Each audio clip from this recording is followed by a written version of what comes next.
Trik gila Abu Nawas, bikin keledai naik ke menara dan buat raja tak berkutik.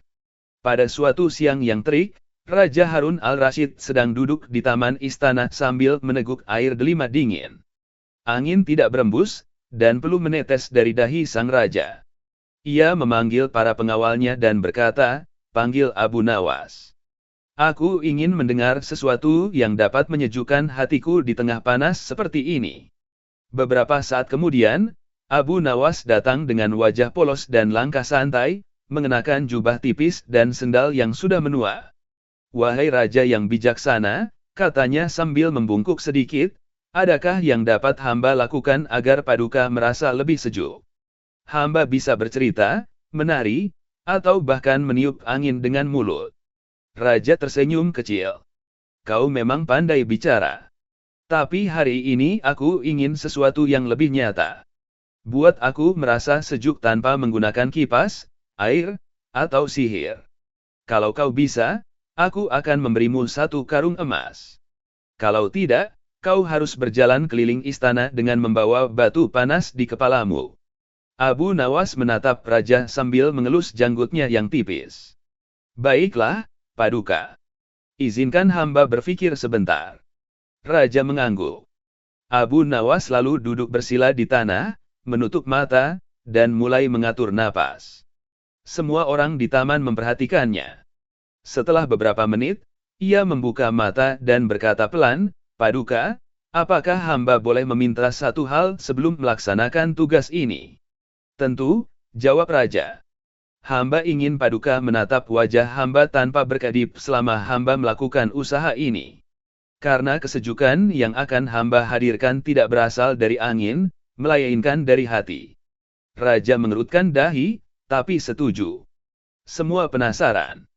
Abu Nawas menatap wajah raja dengan pandangan yang lembut namun kocak, lalu dengan nada serius ia mulai bercerita, "Paduka, tahukah Anda bahwa hamba pernah menjadi penjual es di musim dingin?" "Menjual es di musim dingin?" Raja mengulang, heran. "Benar, Paduka. Di musim dingin orang-orang tidak mau membeli es, karena semuanya sudah membeku. Tapi hamba punya trik. Hamba menulis papan besar bertuliskan, 'Es panas.' Tidak dingin seperti yang lain, dan hamba menaruhnya di pasar." Semua yang mendengar mulai menahan tawa. Orang-orang datang karena penasaran. Mereka membeli es itu, berharap akan hangat. Ketika mereka pegang dan ternyata dingin, hamba berkata, "Itulah panasnya dingin yang sesungguhnya." Raja mulai tertawa kecil.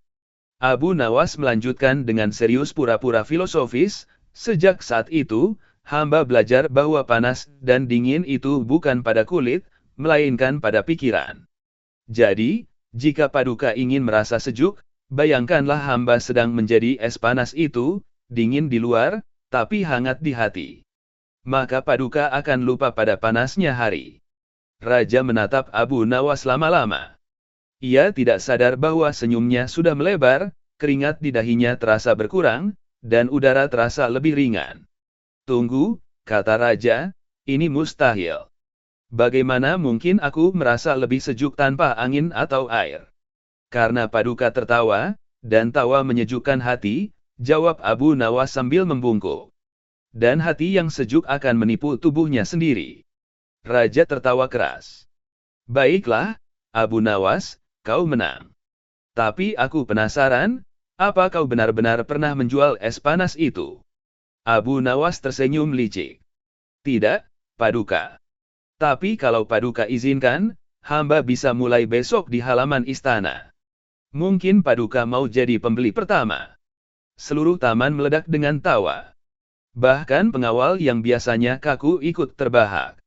Raja kemudian berkata, "Kau sungguh aneh, Abu Nawas. Tapi karena kau membuatku sejuk tanpa angin, air, atau sihir, maka 1 karung emas adalah milikmu." Abu Nawas berpura-pura menolak dengan sopan, "Paduka, hamba tidak berani menerima emas sebanyak itu." "Kenapa?" tanya raja.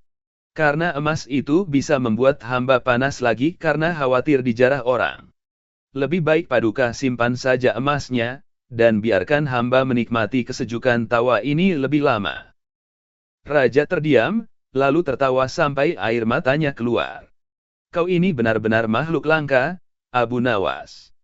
Bahkan menolak emas pun kau jadikan lelucon.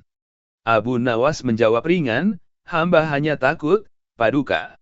Takut kalau kesejukan yang hamba ciptakan hari ini akan meleleh karena beratnya emas yang Paduka beri.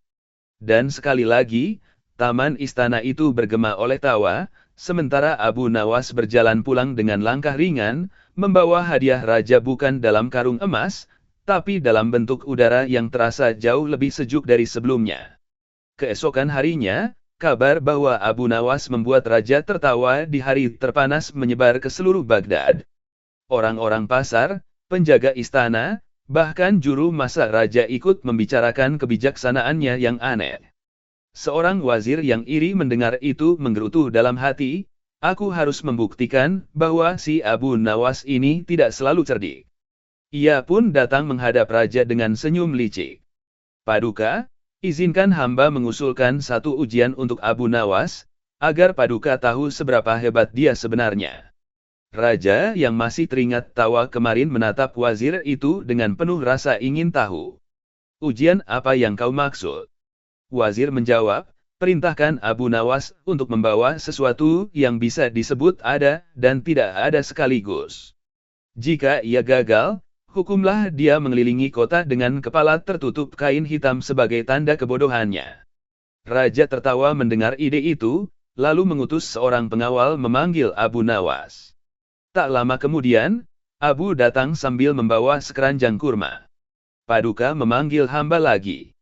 Apakah ingin merasa lebih sejuk atau lebih bingung hari ini? Raja menjawab dengan nada bercanda, hari ini aku ingin keduanya. Bawalah ke hadapanku sesuatu yang bisa disebut ada dan tidak ada sekaligus. Kalau kau gagal, kau akan menanggung malu 3 hari di alun-alun. Abu Nawas mengangguk serius. Apakah boleh hamba pulang dulu, Paduka? Hamba harus mencari sesuatu yang sangat langka itu. Raja mengizinkan. Abu Nawas lalu pulang dan menghabiskan waktu di rumahnya sambil memandangi ayam, kendi air, dan sandal tuanya. Sesuatu yang ada dan tidak ada, gumamnya.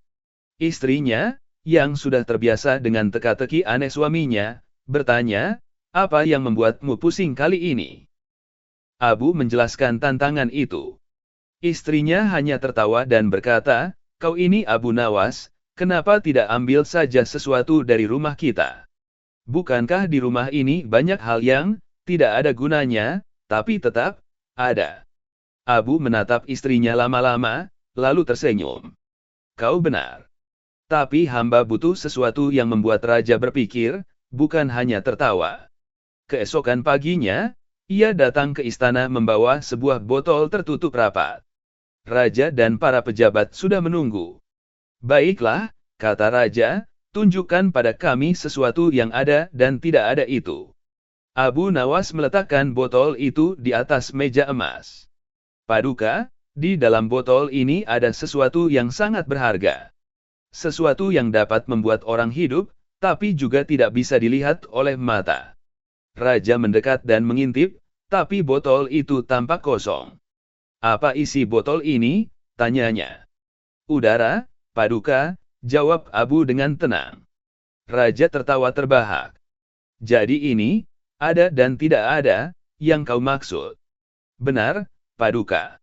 Udara ada, sebab Paduka bernafas dengannya. Tapi juga tidak ada, sebab Paduka tak bisa melihatnya. Jika Paduka percaya bahwa udara ada, Paduka hidup. Jika Paduka menyangkalnya, Paduka berhenti bernafas. Raja menatap wazir dengan tatapan menggoda. Bagaimana, wazir? Apakah kau bisa menyangkal keberadaan udara ini? Wazir berusaha menahan malu, lalu berkata, tapi itu terlalu mudah, Paduka. Abu Nawas dengan cepat menyahut, baiklah, kalau itu terlalu mudah, hamba akan buat versi lebih sulitnya. Ia mengambil botol itu lagi, membuka tutupnya, dan berkata, nah, sekarang yang di dalamnya benar-benar tidak ada. Raja tertawa semakin keras. Sekarang bagaimana, wazir? Sesuatu yang tadinya ada dan tidak ada kini menjadi benar-benar tidak ada. Kau ingin aku beri lagi teka-teki baru agar kau juga bisa gagal. Wazir hanya menunduk. Raja mengusap janggutnya sambil tersenyum ke arah Abu Nawas. Kau menang lagi, wahai Abu yang licik tapi bijak. Kau telah menunjukkan bahwa bahkan sesuatu yang tak terlihat pun bisa membuat orang berpikir panjang. Abu menunduk hormat, lalu berkata ringan, Paduka, kadang yang tak terlihat justru yang paling nyata. Seperti kebijaksanaan, cinta, dan, ia berhenti sejenak lalu menatap wazir, rasa iri. Tawa kembali menggema di aula istana. Raja hampir terjatuh dari kursinya karena menahan geli, sementara wazir menatap Abu Nawas dengan wajah merah padam. Abu lalu menambahkan, Paduka, jika suatu hari Paduka ingin hamba bawakan sesuatu yang tak terdengar tapi bisa membuat orang berisik, hamba juga bisa. Raja penasaran, apa itu? Abu tersenyum kecil. Kabar bahwa Paduka ingin menikah lagi. Dan tawa istana meledak begitu keras hingga burung-burung di taman beterbangan ketakutan, sementara Abu Nawas berjalan keluar istana dengan langkah ringan, meninggalkan raja yang tertawa sampai air matanya menetes, dan wazir yang berjanji dalam hati tidak akan menantang Abu Nawas lagi, setidaknya sampai pikirannya bisa menemukan sesuatu yang ada dan tidak ada, selain malu yang kini sedang menempel di wajahnya. Beberapa hari berlalu, Raja Harun al-Rashid masih teringat dengan botol udara Abu Nawas. Ia tersenyum sendiri setiap kali mengingat bagaimana wazirnya dibuat tak berkutik. Namun, di balik senyum itu, timbul rasa penasaran baru. Ia ingin tahu, apakah kecerdikan Abu Nawas itu hanya dalam kata-kata atau juga bisa diterapkan dalam perbuatan. Suatu sore, Raja memanggil pengawal dan berkata, suruh Abu Nawas datang malam ini. Aku ingin melihat apakah dia bisa menjalankan perintah yang mustahil. Saat malam turun dan lentera-lentera istana menyala, Abu Nawas datang dengan wajah tenang. Raja menatapnya sambil menahan tawa, Abu Nawas, kali ini aku ingin menguji kecerdikanmu dengan tugas sederhana tapi mustahil, bawalah seekor keledai naik ke menara tertinggi istana sebelum matahari terbit. Para pejabat yang mendengar langsung terbahak. Seekor keledai di atas menara, salah satu dari mereka berkata. Itu tidak mungkin, Paduka. Abu Nawas menunduk hormat. Apakah perintah Paduka hanya sampai di situ, atau hamba juga harus memastikan keledai itu tidak kabur?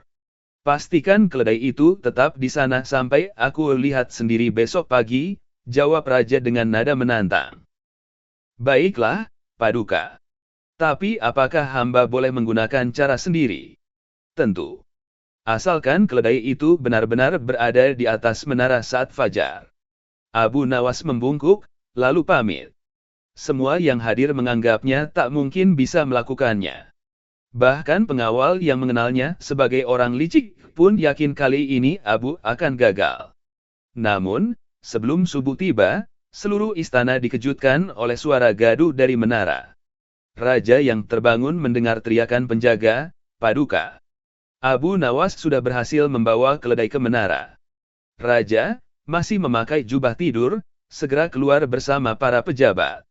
Mereka mendongak ke atas dan benar saja, seekor keledai tampak berdiri di puncak menara, mengikatkan lehernya pada tiang kayu dengan wajah bingung. Bagaimana mungkin, gumam Raja tak percaya. Mereka memanggil Abu Nawas yang duduk santai di bawah menara sambil minum susu. Raja menatapnya dengan mata membesar, katakan padaku, bagaimana kau melakukannya? Abu tersenyum sambil mengusap kumisnya. Paduka, hamba hanya menuruti perintah dengan hati-hati. Hamba tidak membawa keledai itu naik, hamba bangun menara di sekitar keledai. Raja hampir tersedak. Apa maksudmu? Hamba gali tanah di sekitar kandang keledai, lalu hamba bangun tembok melingkar sedikit demi sedikit. Setiap hari hamba naikkan tembok itu sampai akhirnya menara selesai. Keledai tidak kemana-mana, tapi akhirnya memang berada di atas menara. Para pejabat terdiam, lalu serentak tertawa terbahak-bahak. Raja menepuk dahinya sambil berkata, Kau sungguh gila, Abu Nawas. Tapi perintahku memang tidak melarangmu membangun menaranya di bawah keledai. Abu mengangguk. Benar, Paduka. Kadang manusia sibuk memikirkan cara membawa sesuatu ke atas, padahal mungkin lebih mudah menaikkan bawahnya. Raja terdiam sejenak, lalu tersenyum. Kau memberi pelajaran lagi hari ini. Abu menatap menara tinggi yang kini tampak konyol dengan seekor keledai di puncaknya. Tapi Paduka, katanya, ada satu masalah kecil. Apa itu? Keledai itu tidak mau turun. Kalau dipaksa, dia bisa jatuh. Raja berpikir keras, tapi sebelum ia sempat bicara, Abu menambahkan, tapi jangan khawatir, Paduka. Besok keledai itu pasti turun sendiri. Bagaimana bisa? Karena hamba sudah beritahu seluruh penduduk kota bahwa besok pagi akan ada keledai sakti di menara. Dan keledai, Paduka, sangat malu bila ditonton banyak orang. Jadi dia pasti berusaha turun sebelum matahari naik. Dan benar saja, keesokan harinya, sebelum fajar benar-benar menyingsing, suara ribut terdengar dari menara. Keledai itu sudah turun, entah bagaimana caranya, hanya meninggalkan tali yang masih tergantung di tiang. Raja tak kuasa menahan tawa. Abu Nawas, setiap kali aku mencoba mempermainkanmu, kau justru mempermainkanku kembali. Abu menjawab dengan rendah hati, Paduka, hamba hanya menjalankan perintah. Tapi dunia ini memang lucu, kadang keledai terlihat bodoh karena disuruh naik menara, tapi lebih bodoh lagi orang yang menyuruhnya.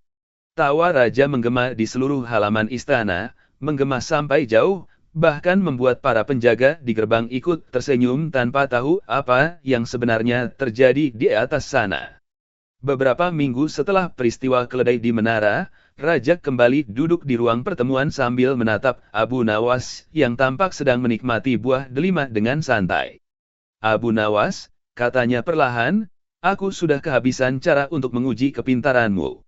Tapi kali ini aku ingin tahu sesuatu yang lebih penting, apa sebenarnya yang membuatmu selalu menang, bahkan saat aku berusaha menjebakmu. Abu mengunyah pelan, lalu berkata tanpa terburu-buru, Paduka, hamba tidak pernah berniat menang. Hamba hanya berusaha tidak kalah oleh kebodohan. Raja menatapnya, apa maksudmu? Hamba sadar, Paduka selalu mencoba menguji hamba dengan hal-hal yang tampak mustahil. Tapi hamba tidak pernah melawannya dengan kekuatan, melainkan dengan melihat celah di antara kata-kata. Kadang orang kalah bukan karena lemah, tapi karena terlalu cepat ingin membuktikan diri. Raja terdiam. Para wazir yang mendengarkan saling berpandangan, seolah-olah sedang mendengarkan seorang guru, bukan seorang penghibur. Abu menambahkan sambil tersenyum, Paduka tahu, di jalan menuju istana hamba sering melihat para pengemis berdebat tentang siapa yang paling miskin. Mereka berteriak-teriak, tapi tak sadar bahwa mereka semua sama-sama kekurangan. Kadang manusia seperti itu juga, ingin terlihat paling benar, padahal sama-sama belum paham.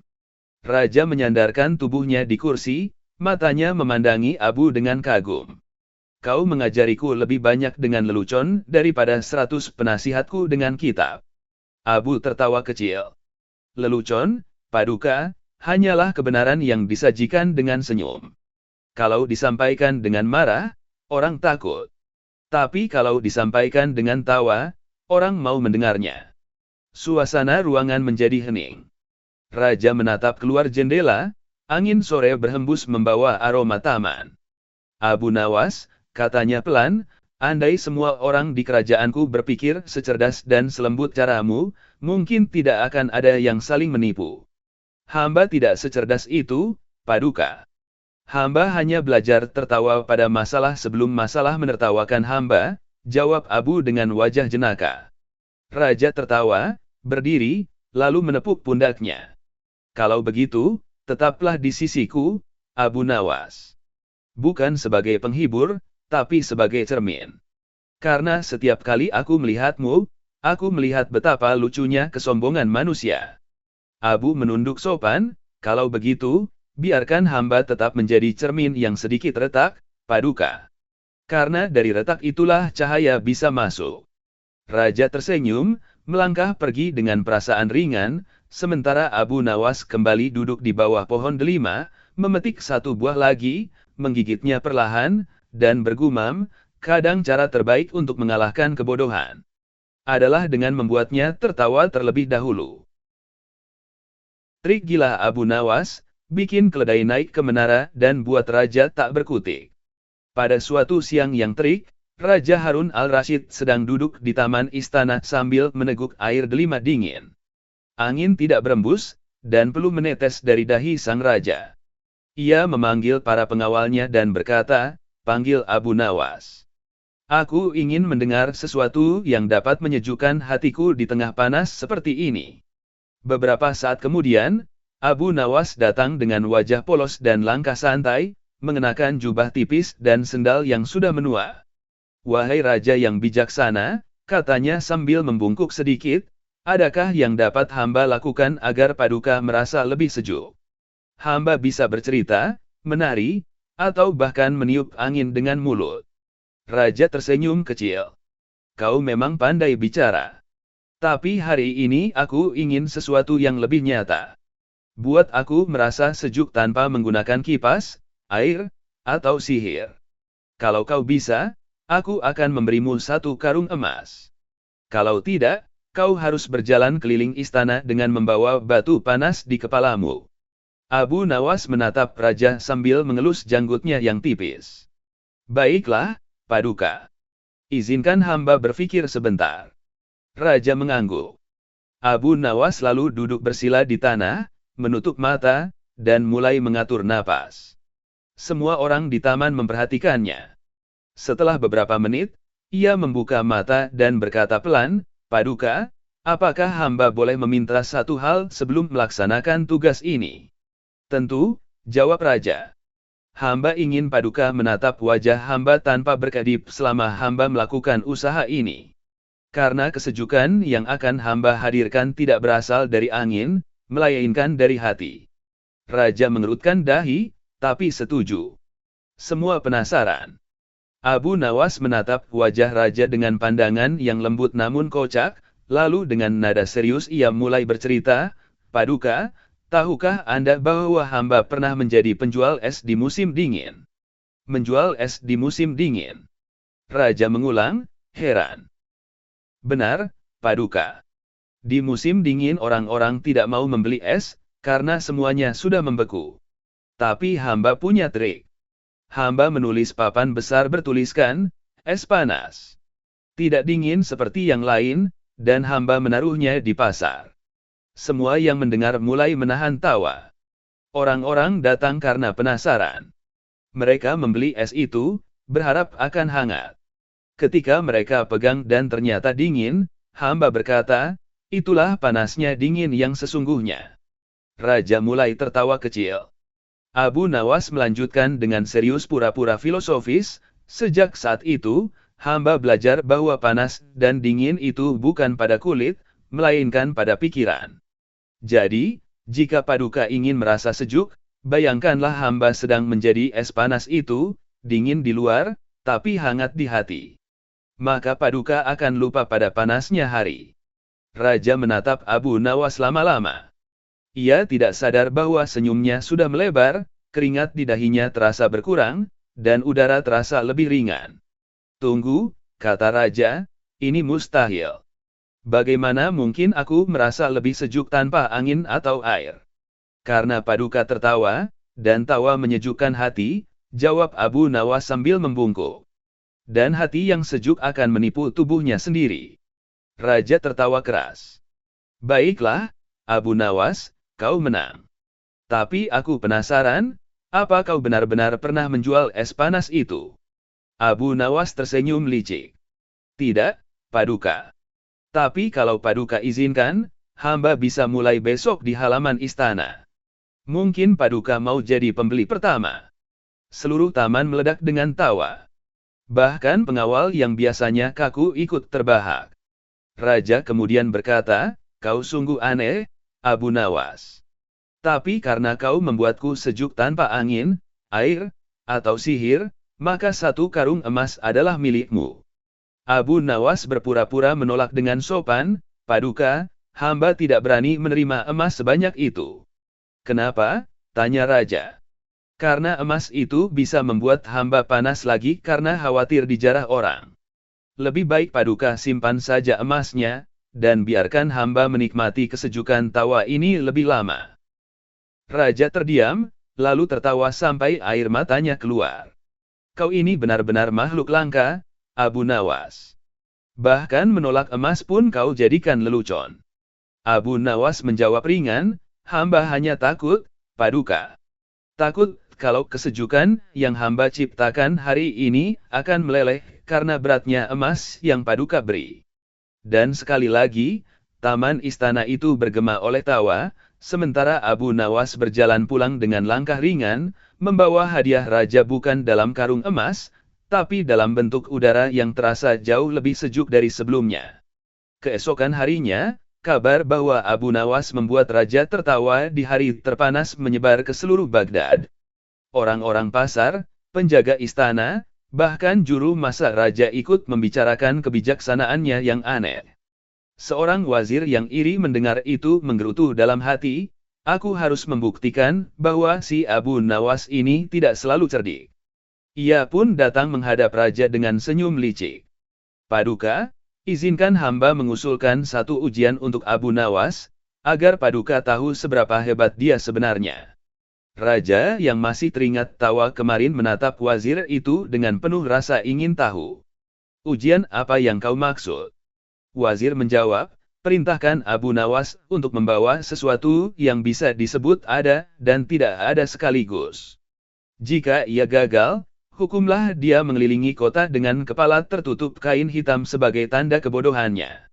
Raja tertawa mendengar ide itu, lalu mengutus seorang pengawal memanggil Abu Nawas. Tak lama kemudian, Abu datang sambil membawa sekeranjang kurma. Paduka memanggil hamba lagi. Apakah ingin merasa lebih sejuk atau lebih bingung hari ini? Raja menjawab dengan nada bercanda, hari ini aku ingin keduanya. Bawalah ke hadapanku sesuatu yang bisa disebut ada dan tidak ada sekaligus. Kalau kau gagal, kau akan menanggung malu 3 hari di alun-alun. Abu Nawas mengangguk serius. Apakah boleh hamba pulang dulu, Paduka? Hamba harus mencari sesuatu yang sangat langka itu. Raja mengizinkan. Abu Nawas lalu pulang dan menghabiskan waktu di rumahnya sambil memandangi ayam, kendi air, dan sandal tuanya. Sesuatu yang ada dan tidak ada, gumamnya. Istrinya, yang sudah terbiasa dengan teka-teki aneh suaminya, bertanya, apa yang membuatmu pusing kali ini? Abu menjelaskan tantangan itu. Istrinya hanya tertawa dan berkata, kau ini Abu Nawas, kenapa tidak ambil saja sesuatu dari rumah kita? Bukankah di rumah ini banyak hal yang tidak ada gunanya, tapi tetap ada? Abu menatap istrinya lama-lama, lalu tersenyum. Kau benar. Tapi hamba butuh sesuatu yang membuat raja berpikir, bukan hanya tertawa. Keesokan paginya, ia datang ke istana membawa sebuah botol tertutup rapat. Raja dan para pejabat sudah menunggu. Baiklah, kata raja, tunjukkan pada kami sesuatu yang ada dan tidak ada itu. Abu Nawas meletakkan botol itu di atas meja emas. Paduka, di dalam botol ini ada sesuatu yang sangat berharga. Sesuatu yang dapat membuat orang hidup, tapi juga tidak bisa dilihat oleh mata. Raja mendekat dan mengintip, tapi botol itu tampak kosong. Apa isi botol ini? Tanyanya. Udara, Paduka, jawab Abu dengan tenang. Raja tertawa terbahak. Jadi ini, ada dan tidak ada, yang kau maksud. Benar, Paduka. Udara ada, sebab Paduka bernafas dengannya. Tapi juga tidak ada, sebab Paduka tak bisa melihatnya. Jika Paduka percaya bahwa udara ada, Paduka hidup. Jika Paduka menyangkalnya, Paduka berhenti bernafas. Raja menatap wazir dengan tatapan menggoda. Bagaimana, wazir? Apakah kau bisa menyangkal keberadaan udara ini? Wazir berusaha menahan malu, lalu berkata, tapi itu terlalu mudah, Paduka. Abu Nawas dengan cepat menyahut, baiklah, kalau itu terlalu mudah, hamba akan buat versi lebih sulitnya. Ia mengambil botol itu lagi, membuka tutupnya, dan berkata, "Nah, sekarang yang di dalamnya benar-benar tidak ada." Raja tertawa semakin keras. "Sekarang bagaimana, Wazir? Sesuatu yang tadinya ada dan tidak ada kini menjadi benar-benar tidak ada. Kau ingin aku beri lagi teka-teki baru agar kau juga bisa gagal?" Wazir hanya menunduk. Raja mengusap janggutnya sambil tersenyum ke arah Abu Nawas. "Kau menang lagi, wahai Abu yang licik tapi bijak. Kau telah menunjukkan bahwa bahkan sesuatu yang tak terlihat pun bisa membuat orang berpikir panjang." Abu menunduk hormat, lalu berkata ringan, "Paduka, kadang yang tak terlihat justru yang paling nyata. Seperti kebijaksanaan, cinta, dan..." Ia berhenti sejenak lalu menatap Wazir, rasa iri. Tawa kembali menggema di aula istana. Raja hampir terjatuh dari kursinya karena menahan geli, sementara Wazir menatap Abu Nawas dengan wajah merah padam. Abu lalu menambahkan, "Paduka, jika suatu hari Paduka ingin hamba bawakan sesuatu yang tak terdengar tapi bisa membuat orang berisik, hamba juga bisa." Raja penasaran, "Apa itu?" Abu tersenyum kecil. "Kabar bahwa Paduka ingin menikah lagi." Dan tawa istana meledak begitu keras hingga burung-burung di taman beterbangan ketakutan, sementara Abu Nawas berjalan keluar istana dengan langkah ringan, meninggalkan raja yang tertawa sampai air matanya menetes, dan wazir yang berjanji dalam hati tidak akan menantang Abu Nawas lagi, setidaknya sampai pikirannya bisa menemukan sesuatu yang ada dan tidak ada, selain malu yang kini sedang menempel di wajahnya. Beberapa hari berlalu, Raja Harun al-Rashid masih teringat dengan botol udara Abu Nawas. Ia tersenyum sendiri setiap kali mengingat bagaimana wazirnya dibuat tak berkutik. Namun, di balik senyum itu, timbul rasa penasaran baru. Ia ingin tahu, apakah kecerdikan Abu Nawas itu hanya dalam kata-kata atau juga bisa diterapkan dalam perbuatan. Suatu sore, Raja memanggil pengawal dan berkata, "Suruh Abu Nawas datang malam ini. Aku ingin melihat apakah dia bisa menjalankan perintah yang mustahil." Saat malam turun dan lentera-lentera istana menyala, Abu Nawas datang dengan wajah tenang.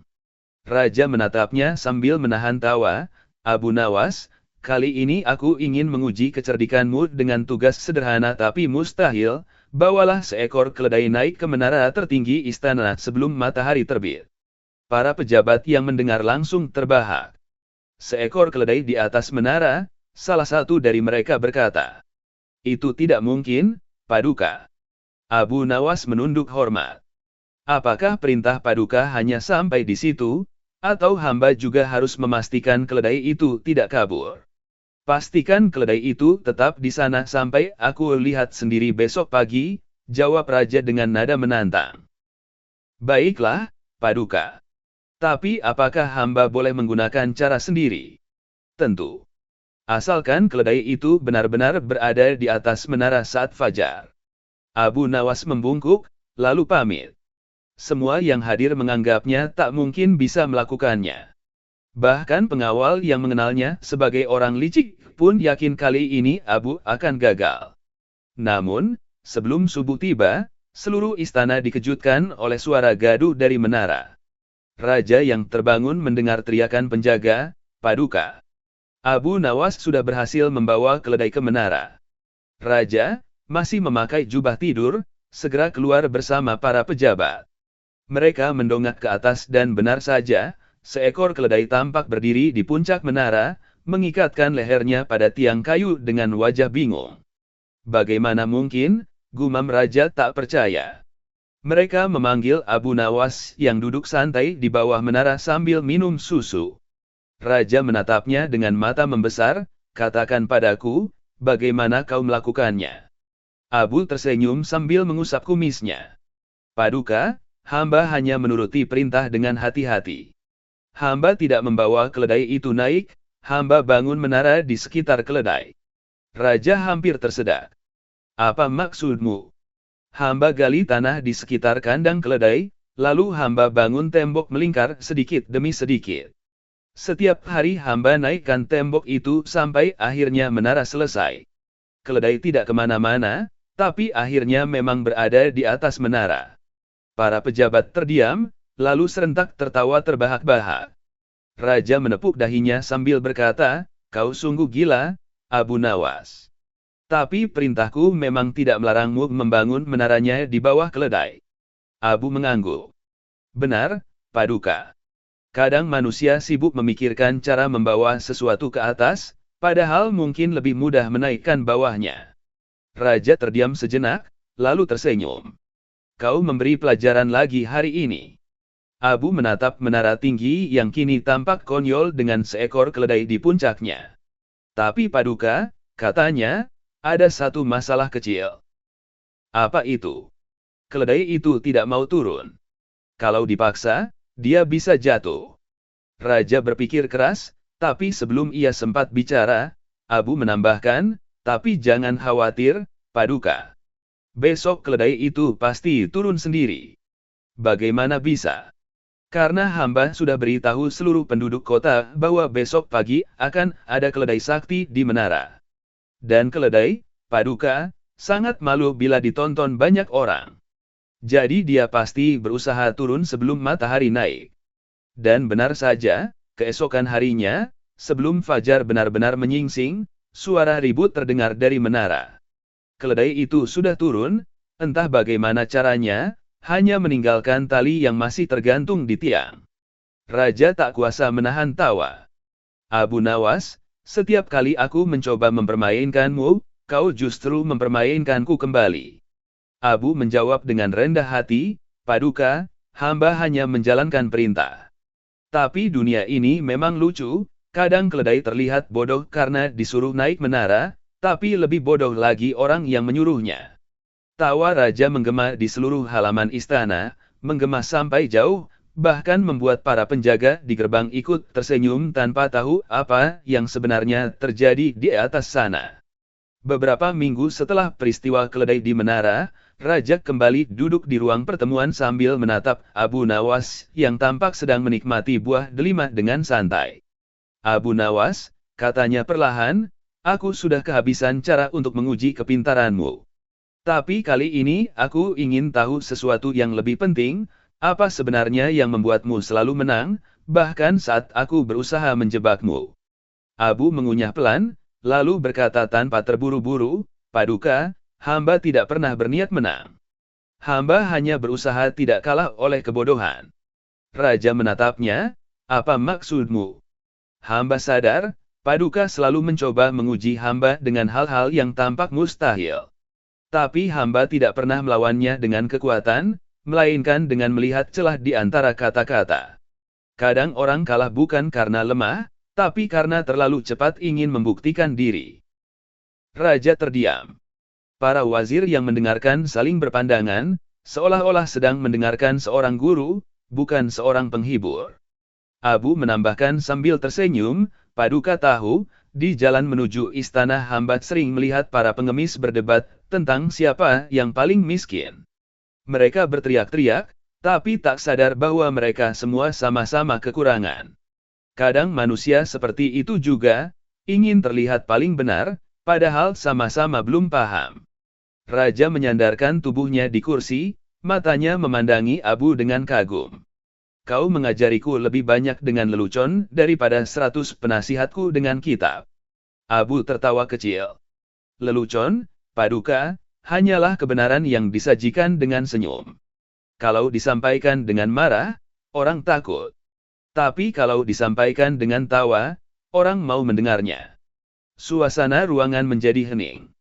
Raja menatap keluar jendela, angin sore berhembus membawa aroma taman. "Abu Nawas," katanya pelan, "andai semua orang di kerajaanku berpikir secerdas dan selembut caramu, mungkin tidak akan ada yang saling menipu. Hamba tidak secerdas itu, Paduka. Hamba hanya belajar tertawa pada masalah sebelum masalah menertawakan hamba," jawab Abu dengan wajah jenaka. Raja tertawa, berdiri, lalu menepuk pundaknya. "Kalau begitu, tetaplah di sisiku, Abu Nawas. Bukan sebagai penghibur, tapi sebagai cermin." Karena setiap kali aku melihatmu, aku melihat betapa lucunya kesombongan manusia. Abu menunduk sopan, kalau begitu, biarkan hamba tetap menjadi cermin yang sedikit retak, Paduka. Karena dari retak itulah cahaya bisa masuk. Raja tersenyum, melangkah pergi dengan perasaan ringan, sementara Abu Nawas kembali duduk di bawah pohon delima, memetik satu buah lagi, menggigitnya perlahan, dan bergumam, kadang cara terbaik untuk mengalahkan kebodohan adalah dengan membuatnya tertawa terlebih dahulu. Trik gila Abu Nawas, bikin keledai naik ke menara dan buat raja tak berkutik. Pada suatu siang yang terik, Raja Harun al-Rashid sedang duduk di taman istana sambil meneguk air delima dingin. Angin tidak berembus, dan peluh menetes dari dahi sang raja. Ia memanggil para pengawalnya dan berkata, "Panggil Abu Nawas. Aku ingin mendengar sesuatu yang dapat menyejukkan hatiku di tengah panas seperti ini." Beberapa saat kemudian, Abu Nawas datang dengan wajah polos dan langkah santai, mengenakan jubah tipis dan sendal yang sudah menua. "Wahai raja yang bijaksana," katanya sambil membungkuk sedikit, "adakah yang dapat hamba lakukan agar Paduka merasa lebih sejuk? Hamba bisa bercerita, menari, atau bahkan meniup angin dengan mulut." Raja tersenyum kecil. "Kau memang pandai bicara. Tapi hari ini aku ingin sesuatu yang lebih nyata. Buat aku merasa sejuk tanpa menggunakan kipas, air, atau sihir. Kalau kau bisa, aku akan memberimu satu karung emas. Kalau tidak, kau harus berjalan keliling istana dengan membawa batu panas di kepalamu." Abu Nawas menatap raja sambil mengelus janggutnya yang tipis. "Baiklah, Paduka. Izinkan hamba berpikir sebentar." Raja mengangguk.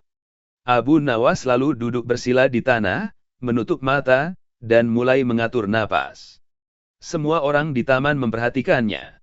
Setelah beberapa menit, ia membuka mata dan berkata pelan, "Paduka, apakah hamba boleh meminta satu hal sebelum melaksanakan tugas ini?" "Tentu," jawab raja. "Hamba ingin Paduka menatap wajah hamba tanpa berkedip selama hamba melakukan usaha ini. Karena kesejukan yang akan hamba hadirkan tidak berasal dari angin, melainkan dari hati." Raja mengerutkan dahi, tapi setuju. Semua penasaran.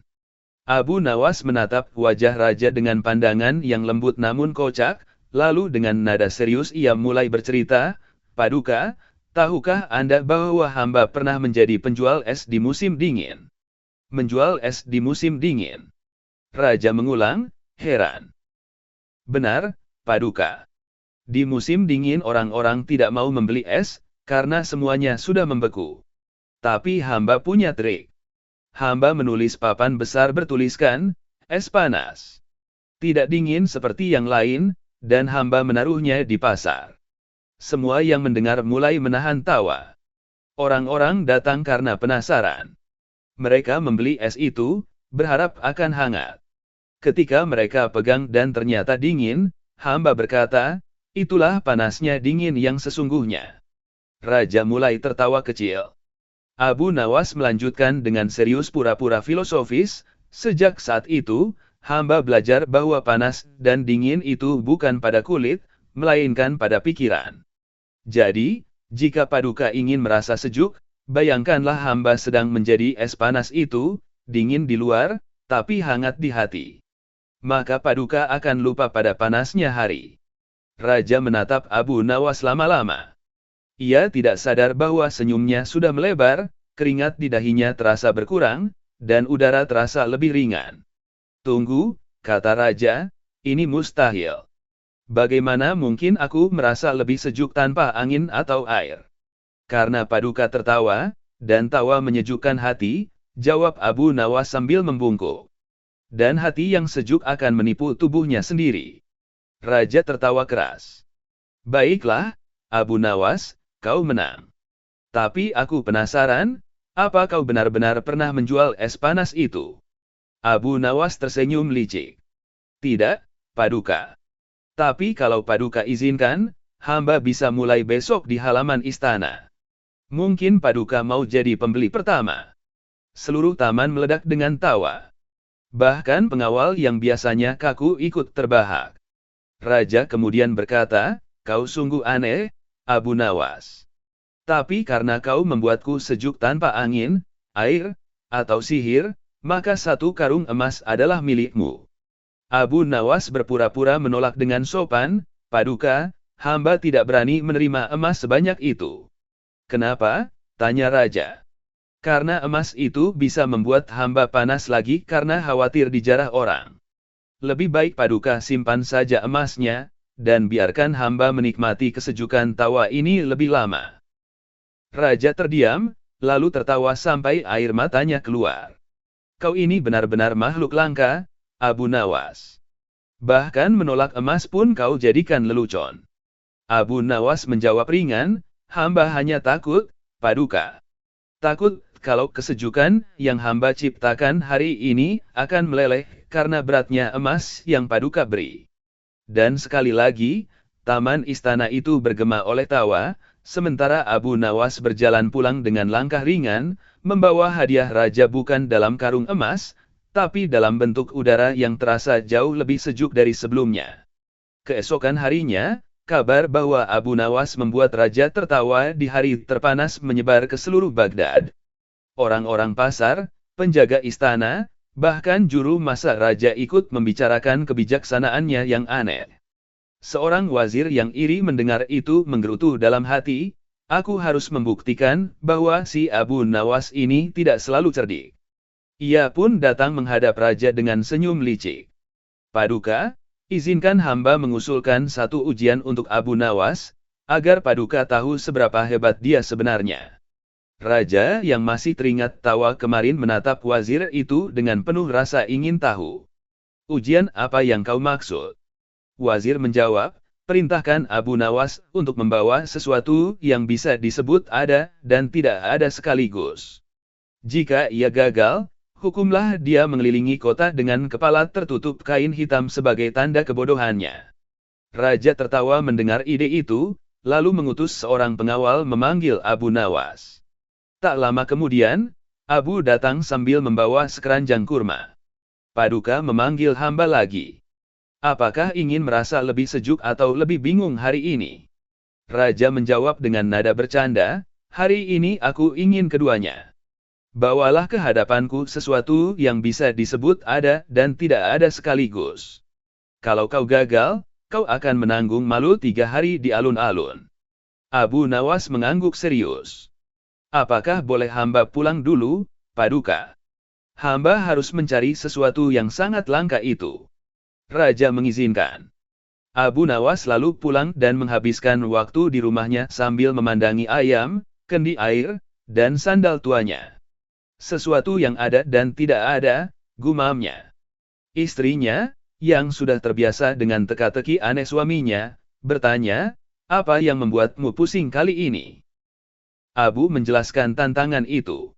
Istrinya hanya tertawa dan berkata, "Kau ini Abu Nawas, kenapa tidak ambil saja sesuatu dari rumah kita?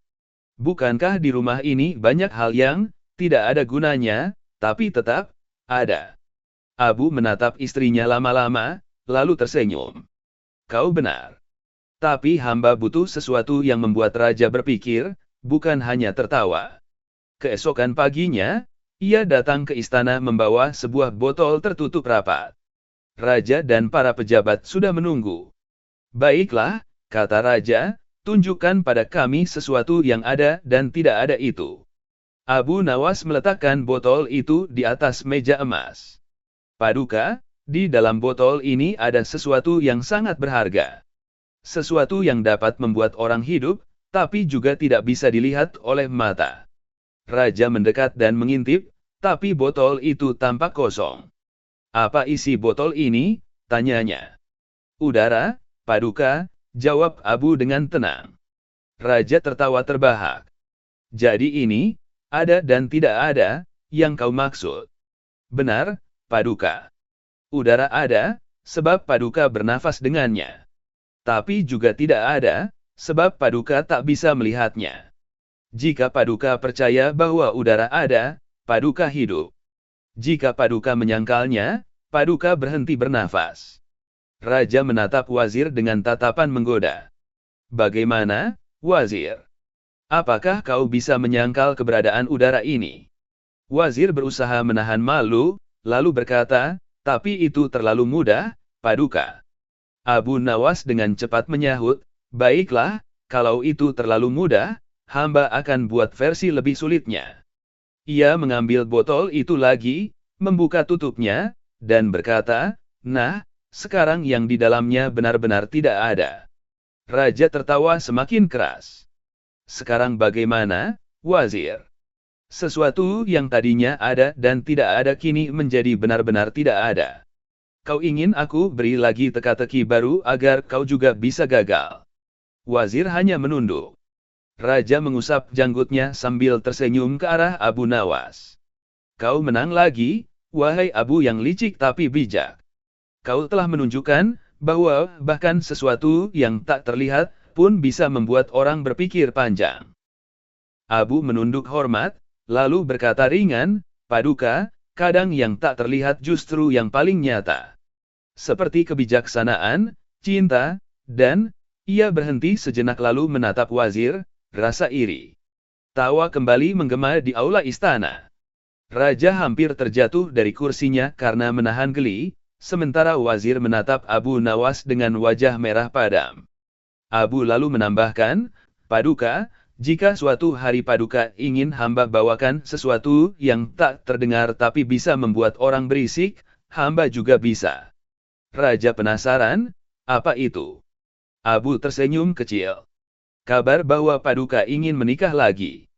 Dan tawa istana meledak begitu keras hingga burung-burung di taman beterbangan ketakutan, sementara Abu Nawas berjalan keluar istana dengan langkah ringan, meninggalkan raja yang tertawa sampai air matanya menetes, dan wazir yang berjanji dalam hati tidak akan menantang Abu Nawas lagi, setidaknya sampai pikirannya bisa menemukan sesuatu yang ada dan tidak ada, selain malu yang kini sedang menempel di wajahnya.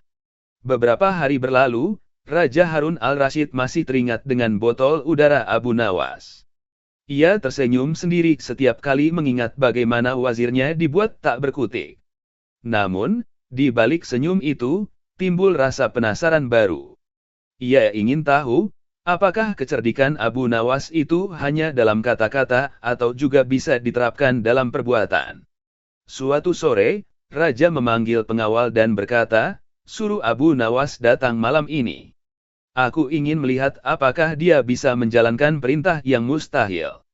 Saat malam turun dan lentera-lentera istana menyala, Abu Nawas datang dengan wajah tenang. Raja menatapnya sambil menahan tawa, Abu Nawas, kali ini aku ingin menguji kecerdikanmu dengan tugas sederhana tapi mustahil, bawalah seekor keledai naik ke menara tertinggi istana sebelum matahari terbit. Para pejabat yang mendengar langsung terbahak. Seekor keledai di atas menara, salah satu dari mereka berkata. Itu tidak mungkin, Paduka.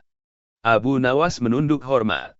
Apakah perintah Paduka hanya sampai di situ, atau hamba juga harus memastikan keledai itu tidak kabur? Pastikan keledai itu tetap di sana sampai aku lihat sendiri besok pagi, jawab Raja dengan nada menantang. Baiklah, Paduka. Tapi apakah hamba boleh menggunakan cara sendiri? Tentu. Asalkan keledai itu benar-benar berada di atas menara saat fajar. Abu Nawas membungkuk, lalu pamit. Semua yang hadir menganggapnya tak mungkin bisa melakukannya. Bahkan pengawal yang mengenalnya sebagai orang licik pun yakin kali ini Abu akan gagal. Namun, sebelum subuh tiba, seluruh istana dikejutkan oleh suara gaduh dari menara. Raja yang terbangun mendengar teriakan penjaga, Paduka. Abu Nawas sudah berhasil membawa keledai ke menara. Raja, masih memakai jubah tidur, segera keluar bersama para pejabat. Mereka mendongak ke atas dan benar saja, seekor keledai tampak berdiri di puncak menara, mengikatkan lehernya pada tiang kayu dengan wajah bingung. Bagaimana mungkin, gumam Raja tak percaya. Mereka memanggil Abu Nawas yang duduk santai di bawah menara sambil minum susu. Raja menatapnya dengan mata membesar, katakan padaku, bagaimana kau melakukannya? Abu tersenyum sambil mengusap kumisnya. Paduka, hamba hanya menuruti perintah dengan hati-hati. Hamba tidak membawa keledai itu naik, hamba bangun menara di sekitar keledai. Raja hampir tersedak. Apa maksudmu? Hamba gali tanah di sekitar kandang keledai, lalu hamba bangun tembok melingkar sedikit demi sedikit. Setiap hari hamba naikkan tembok itu sampai akhirnya menara selesai. Keledai tidak kemana-mana, tapi akhirnya memang berada di atas menara. Para pejabat terdiam, lalu serentak tertawa terbahak-bahak. Raja menepuk dahinya sambil berkata, "Kau sungguh gila, Abu Nawas. Tapi perintahku memang tidak melarangmu membangun menaranya di bawah keledai." Abu mengangguk. "Benar, Paduka. Kadang manusia sibuk memikirkan cara membawa sesuatu ke atas, padahal mungkin lebih mudah menaikkan bawahnya." Raja terdiam sejenak, lalu tersenyum. "Kau memberi pelajaran lagi hari ini." Abu menatap menara tinggi yang kini tampak konyol dengan seekor keledai di puncaknya. "Tapi Paduka," katanya, "ada satu masalah kecil." "Apa itu?" "Keledai itu tidak mau turun. Kalau dipaksa, dia bisa jatuh." Raja berpikir keras, tapi sebelum ia sempat bicara, Abu menambahkan, "Tapi jangan khawatir, Paduka. Besok keledai itu pasti turun sendiri." "Bagaimana bisa?" "Karena hamba sudah beritahu seluruh penduduk kota bahwa besok pagi akan ada keledai sakti di menara. Dan keledai, Paduka, sangat malu bila ditonton banyak orang. Jadi dia pasti berusaha turun sebelum matahari naik." Dan benar saja, keesokan harinya, sebelum fajar benar-benar menyingsing, suara ribut terdengar dari menara. Keledai itu sudah turun, entah bagaimana caranya, hanya meninggalkan tali yang masih tergantung di tiang.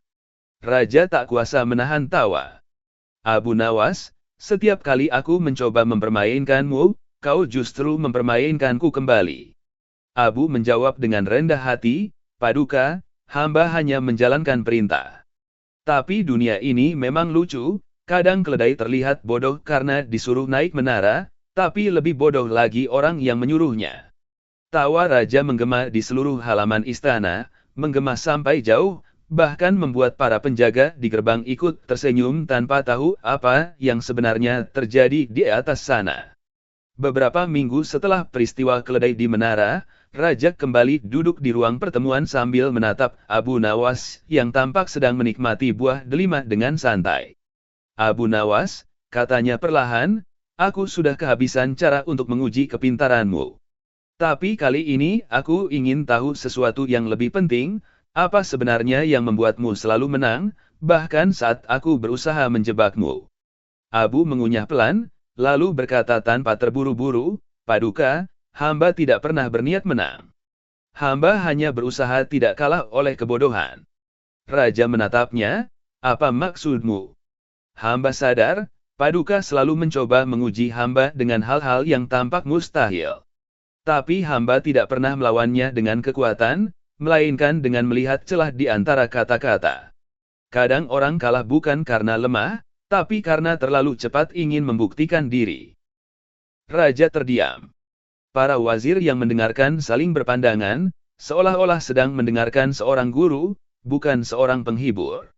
Abu menambahkan sambil tersenyum, "Paduka tahu, di jalan menuju istana hamba sering melihat para pengemis berdebat tentang siapa yang paling miskin. Mereka berteriak-teriak, tapi tak sadar bahwa mereka semua sama-sama kekurangan. Kadang manusia seperti itu juga, ingin terlihat paling benar, padahal sama-sama belum paham." Raja menyandarkan tubuhnya di kursi, matanya memandangi Abu dengan kagum. "Kau mengajariku lebih banyak dengan lelucon daripada 100 penasihatku dengan kitab." Abu tertawa kecil. "Lelucon, Paduka, hanyalah kebenaran yang disajikan dengan senyum. Kalau disampaikan dengan marah, orang takut. Tapi kalau disampaikan dengan tawa, orang mau mendengarnya." Suasana ruangan menjadi hening. Raja menatap keluar jendela, angin sore berhembus membawa aroma taman. "Abu Nawas," katanya pelan, "andai semua orang di kerajaanku berpikir secerdas dan selembut caramu, mungkin tidak akan ada yang saling menipu.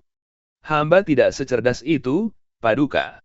Hamba hanya belajar tertawa pada masalah sebelum masalah menertawakan hamba, jawab Abu dengan wajah jenaka. Raja tertawa, berdiri, lalu menepuk pundaknya. Kalau begitu, tetaplah di sisiku, Abu Nawas. Bukan sebagai penghibur, tapi sebagai cermin. Karena setiap kali aku melihatmu, aku melihat betapa lucunya kesombongan manusia. Abu menunduk sopan, kalau begitu, biarkan hamba tetap menjadi cermin yang sedikit retak, Paduka. Karena dari retak itulah cahaya bisa masuk.